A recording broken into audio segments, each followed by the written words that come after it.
let's dwell on this for a little bit, because again, these are my conclusions based on thin historical understandings, which I nonetheless hold very strongly.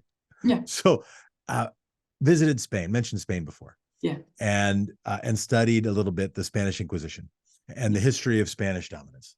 And one of the things that I don't know if it surprised me, but I took note of, was that the strongest times of the Spanish Empire were, and not coincidentally, simultaneous to when the relations between the government of Spain and the Jewish population, the Muslim population, were at their friendliest. Right? When Spain was doing less of the Inquisition, Spain was stronger. When it was doing more of the Inquisition, Spain was weaker. Yeah. And if I strip nation away, it's like, well, yeah, because they were being really bad recruiters. And they're being really bad.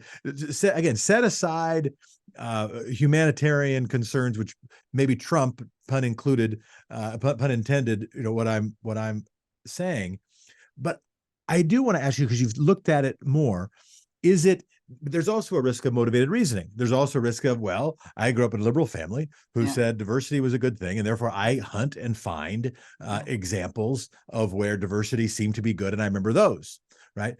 Have you done, or even noticed by happenstance, an incidence, a correlation between immigration friendliness and strength and prosperity in a given nation?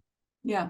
So, I mean, that is more of a sort of economic analysis. So I am not an economist, but I've read plenty about their studies, and they're included in my immigration case book I teach from.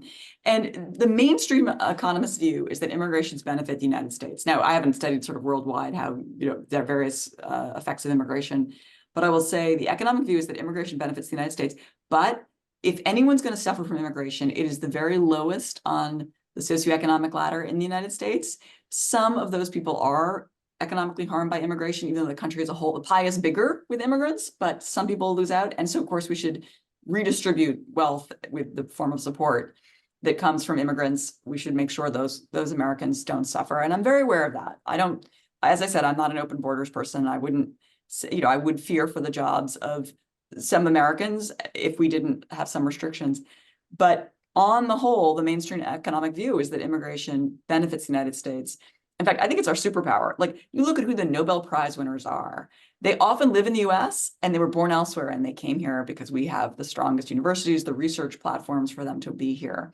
When you look at who's running the tech companies, they're usually not the immigrants themselves or the children of immigrants. But those people, you bring them into the United States, they are born citizens. We, the United States, integrate people very well, better than Europe. It's something we do better, in part because of birthright citizenship.